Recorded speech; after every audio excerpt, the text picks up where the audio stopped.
Hi, I'm going to share how to make a face mask with the pattern sent out by Clinton County Health Department with the directions they sent. So to make these masks, you're going to need 2 different kinds of fabric so that they know which one is front and which one is back. And for adult men and women, you cut these 9 inches by 6 inches. And for a child's mask, it's 7.5 by 5. Then you're also going to need elastic is called for, but elastic is really hard to find right now. And so what I've been using, and I want to share how to do it with this, is I've been using bias tape, and I have several different kinds of bias tape and sizes. This one is a double fold bias tape, which I'll show you how I'm going to use for that. So let's get started. I use some tape to measure. It's not very neat, but I know that at the fold of the table is the beginning, and then at the straight line will be I have 6.5, and then or 6.5, and 7, so I can just cut them quickly.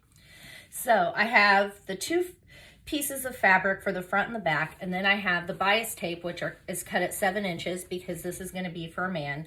I like to press everything really well. And then I fold this in half.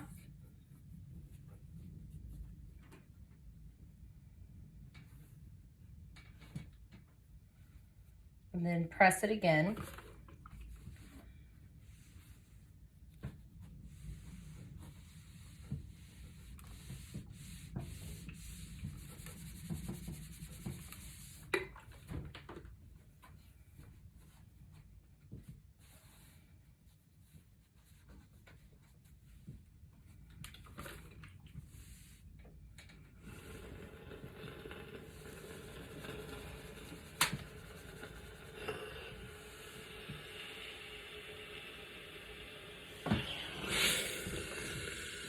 And I'm going to press these so they'll be nice and neat.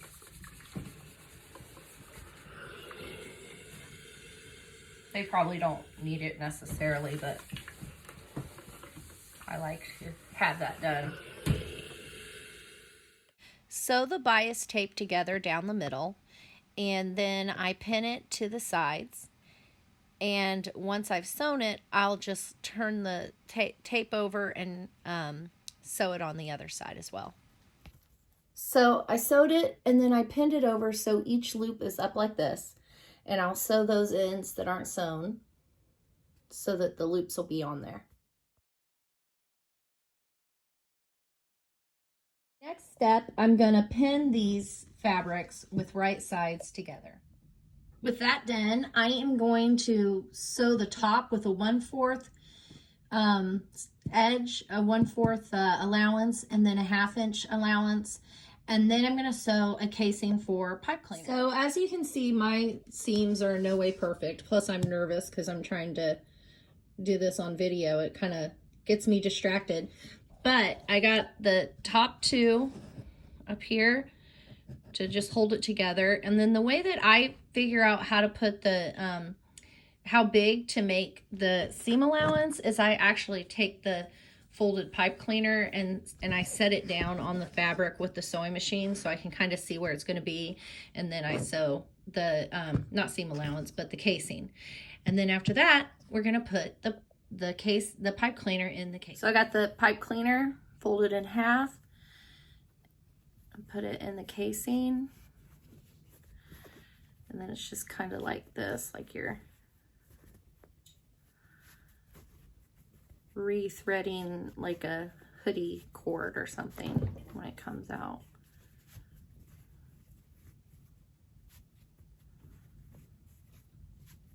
There you go.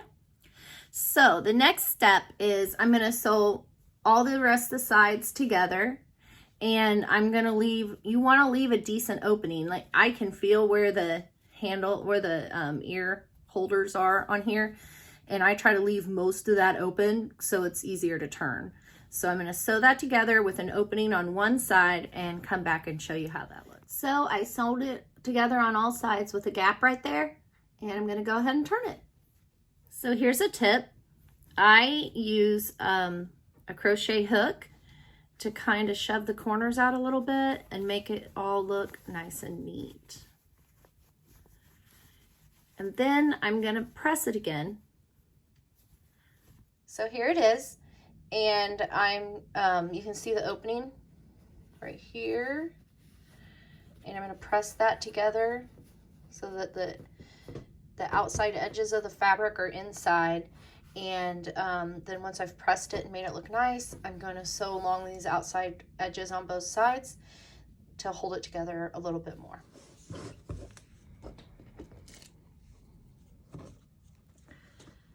Tuck the fabric 3 times on each side in the same direction.